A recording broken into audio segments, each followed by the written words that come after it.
Hi అండి, నమస్తే. Welcome to Rohini Krishna's world. ఈరోజు రెసిపీ వచ్చేసరికి చికెన్ దాల్చా అండి.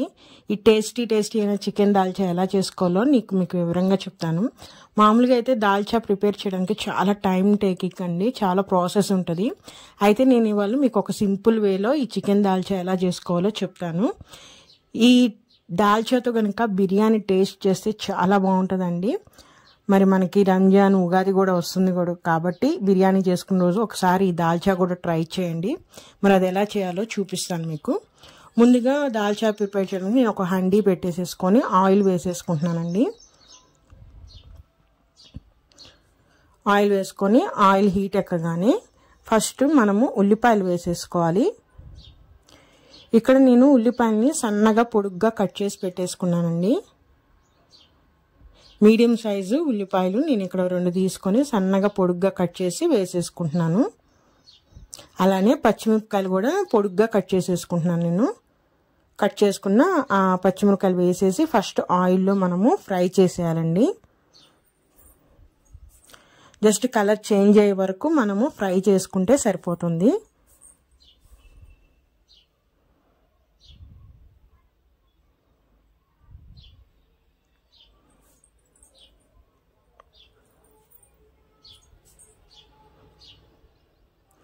ఇప్పుడు దీంట్లోకి టమాటాలండి. ఈ టమాటాలను కూడా నేను ఒక 3 టమాటాలు తీసుకొని చిన్న ముక్కలుగా కట్ చేసి వేసేసుకుంటున్నాను. ఈ టమాటాలు కూడా ఆయిల్లో ఫ్రై అవ్వాలి. మనకి టమాటా అనేది మగ్గిపోవాలి.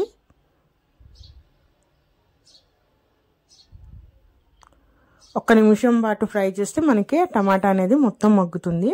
ఇప్పుడు దానిలోకి నేను అల్లం చిన్నులపాయ అండి, ఈ పేస్ట్ 1 స్పూన్ వేస్తున్నాను.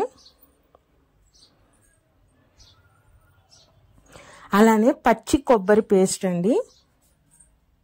ఈ పచ్చి కొబ్బరి పేస్ట్ వేయటం వల్ల అంటే ఆ దాల్చా అనేది మంచి ఫ్లేవర్ ఉంటుంది, టేస్ట్ కూడా చాలా బాగుంటుంది. ఎండు కొబ్బరి కన్నా పచ్చి కొబ్బరి వేస్తేనే ఆ టేస్ట్ వస్తుందండి. ఇప్పుడు ఈ అల్లం చిన్నులపాయ, పచ్చి కొబ్బరి, ఉల్లిపాయలు బాగా కలిసిపెట్టేట్టు కలుపుకొని మనము ఫ్రై చేయాలి ఆయిల్లో.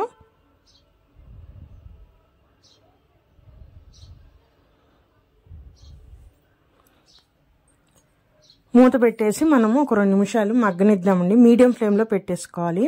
నేను ఫస్ట్గానే పచ్చిశనగపప్పు అండి, ఈ పచ్చిశనగపప్పుని తీసుకొని నేను 1 గ్లాస్ పచ్చిశనగని తీసుకొని ఉడకబెట్టి మిక్సీలో మెత్తటి పేస్ట్లా చేసుకున్నాను. ఇక్కడ కందిపప్పు యూజ్ చేయకూడదు, మనం పచ్చిశనగపప్పే తీసుకొని ఉడకబెట్టుకొని రెడీగా ఉంచుకున్నాండి. 1 గ్లాస్ పచ్చిశనగపప్పు. ఇప్పుడు దీనిలోకి చింతపండు పులుసు, ఒక నిమ్మకాయ, చిన్న నిమ్మకాయ అంత తీసుకొని అది నానబెట్టేసి ఆ పులుసు అంతా నేను వేసేసానండి. ఇప్పుడు ఈ పప్పులో ఆ చింతపండు పులుసు పోసేసుకొని మనం కలిపేసి రెడీగా పెట్టుకుందాము. ఇప్పుడు ఒకసారి మూత తీసి చూసేద్దామండి. మనకి ఉల్లిపాయ, టమాటా, మసాలా కూడా వేసాం కదా, ఇదంతా కూడా మంచిగా ఫ్రై అయిపోయి ఉంది.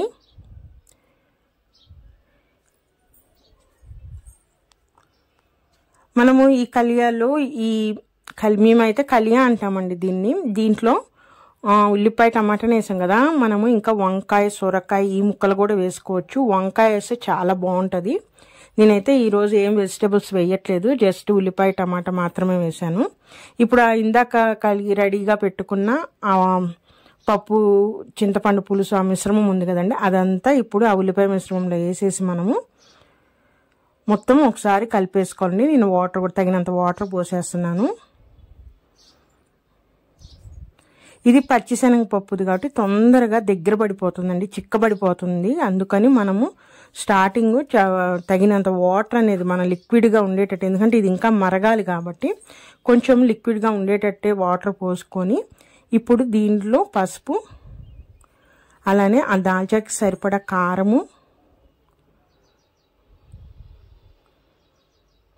అలానే సాల్ట్ కూడా వేసేసుకోవాలి మనము.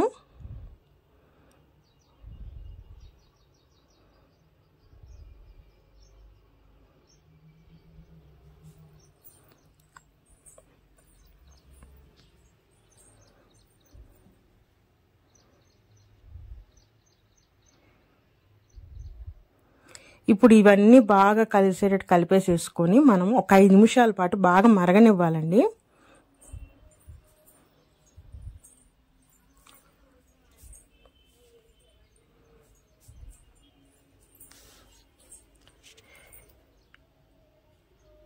బాగా మరుగుతున్నాయి. ప్లస్ మనం ఒకసారి ఉప్పు కారం అని కూడా ఒకసారి టేస్ట్ చేసుకోవచ్చు ఇక్కడ మనము.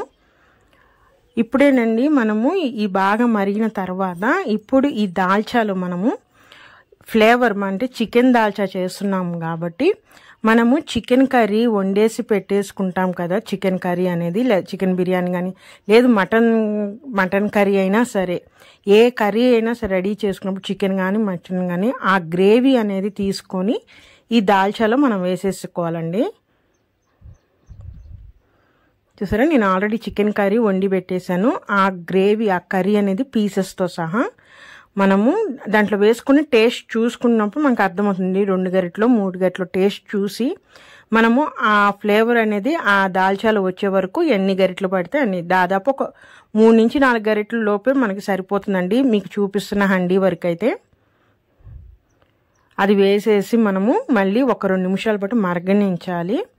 దీంట్లోకి మనము కొత్తిమీర కన్నా పుదీనా వేయాలండి. పుదీనా వేస్తేనే దాల్చా అనేది చాలా బాగుంటుంది.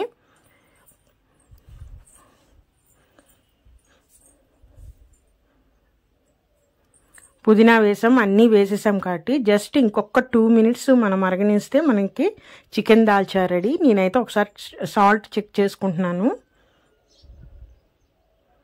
ఎందుకంటే మనం చికెన్ గ్రేవీ కూడా వేసినాం కానీ దాంట్లో కూడా మనకి సాల్ట్ ఉంటుంది కాబట్టి స్టార్టింగ్లో వేసుకునేటప్పుడు కొంచెం వేసుకోండి. లాస్ట్లో మనం ఏమైనా తగ్గినా కూడా సాల్ట్ అనేది మనం ఇప్పుడు అడ్జస్ట్ చేసుకోవచ్చు.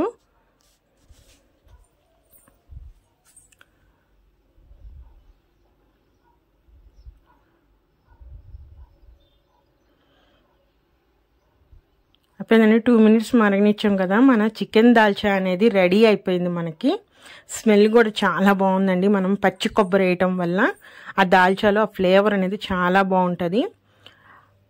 అలానే ఆ చికెన్ గ్రేవీ కూడా వేసాం కాబట్టి అది కూడా కలిసి దాల్చా అనేది చాలా టేస్టీగా ఉంటుందండి.